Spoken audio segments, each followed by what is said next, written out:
ఇక మీనాక్షి నటరాజన్తో భేటీపై కాంగ్రెస్ నేత జగ్గారెడ్డి క్లారిటీ ఇచ్చారు. దాదాపు 6-7 నెలల తర్వాత మీనాక్షి నటరాజన్ను జగ్గారెడ్డి కలిశారు. తాను స్వయంగా ఫోన్ చేసి అపాయింట్మెంట్ కోరానని, ఇక సమయం ఇచ్చారంటూ కూడా జగ్గారెడ్డి తెలియజేశారు. దాదాపు 10 నిమిషాల పాటు కూడా మాత్రమే భేటీ జరిగిందంటూ కూడా తెలియజేశారు. ఈ సమావేశంలో ఎలాంటి రాజకీయ ప్రాధాన్యత లేదంటూ కూడా స్పష్టం చేశారు జగ్గారెడ్డి.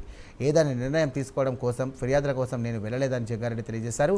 సీఎం రేవంత్ అలాగే పీసీసీ చీఫ్ చేపడుతున్న కార్యక్రమాలకు అదనపు బలం చేకూర్చేలా పనిచేయాల్సిన అవసరం ఎంతైనా ఉందంటూ తెలియజేశారు ఆయన. నటరాజన్ గారికి నేనే పర్సనల్గా ఫోన్ చేసి అపాయింట్మెంట్ ఇస్తే నేను వచ్చి కలుస్తాను చెప్పిన.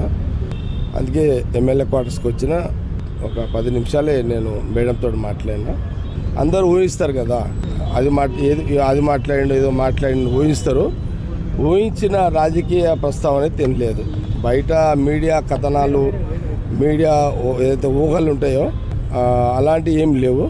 మేడం కలిసిన నేను 5-6 నెలల మేడం మిమ్మల్ని కలవక జస్ట్ కలవాలని కలిసిన.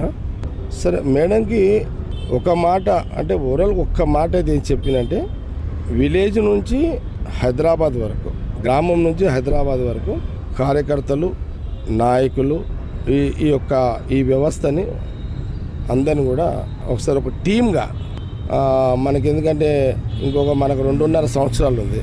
మనకు గవర్నమెంట్ కూడా ఇప్పుడు 2.5 years అయింది కదా, మనకు 2.5 సంవత్సరాలు ఉంది.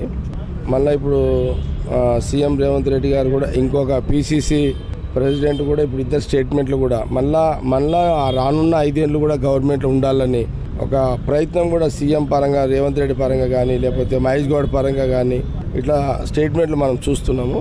కాబట్టి మనము ఈ 1.5 years గ్రామం నుంచి జిల్లాకు, గ్రామము, నియోజకవర్గము, జిల్లా అండ్ హైదరాబాద్ వరకు అందరిని కూడా స్ట్రెంథన్, అంటే ఇప్పటివరకు ఎంత స్ట్రెంథన్ చేయగలిగినాము, ఇంకా స్ట్రెంథన్ చేసేది ఏమున్నది చెక్ చేసుకొని సీఎం కానీ, సీఎం రేవంత్ రెడ్డి గారు కానీ, ఇన్ఛార్జ్ కానీ, పీసీసీ ప్రెసిడెంట్ మీరు చేస్తున్న ప్రయత్నానికి ఇంకా అదనంగా కొంత పని చేసి, కొంత కోఆర్డినేషన్ చేసి ఇంకా చేయాలి మేడం. ఈ 6 నెలలు మనము ఇప్పుడు 6 నెలలు అయితే మనకు 3 years అవుతుంది. తర్వాత ఒక 1 year ఉంటుంది, అంటే 1.5 years మొత్తం.